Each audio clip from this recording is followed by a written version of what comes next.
Matt with Schematical, and today we're talking about Redis multi-key commands on a shard or sharded cluster. I build big search engines for my clients, millions of products we've got to index. How do you horizontally scale that with sharding? If you're not familiar with that, brief overview is basically instead of having a bunch of servers that all have every single record on it, server A only has a fraction of the records on it, server B only has a fraction of the records on it, and server C only has a fraction of the records on it.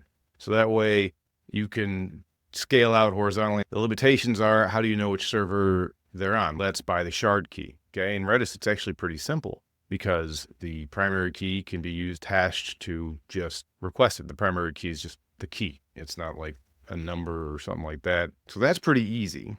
But what happens if you need to use a command that uses multiple keys? An example would be a union or an intersect. A union's pretty obvious. It's like a JavaScript concat, okay? It puts two values together. So if I've got a key that's key 1 and it's got ABC, and I've got key 2 and it's got DEF, I union them and it'll return both of them. But that would have to go across two shards if key 1 was on shard A and key 2 was on shard B. All right, and it's getting complicated, but the way I use it typically is with intersects. So if I've got a list of all the red shoes and a list of all the size 12 shoes, then I want to see, if someone comes to the site and they check both those boxes and they want to see only those red size 12 shoes, I've got to do an intersect that takes those two lists and only returns the ones that match in both lists. This is one where I actually say maybe read the text post as well, but it's cool how that works. The problem is if the index for the red shoes is not on the same shard as the index is for the size 12. And if that happens, then you got a problem. Now you could manipulate the hash. If I read the documentation correctly right here, you could manipulate the hash so all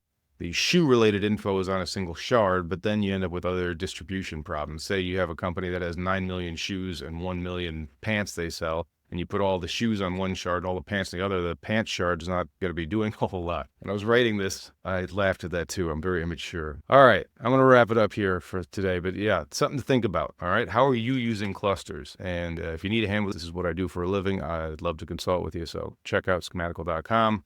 And as always, shameless plug for Cloud War Games. Cheers.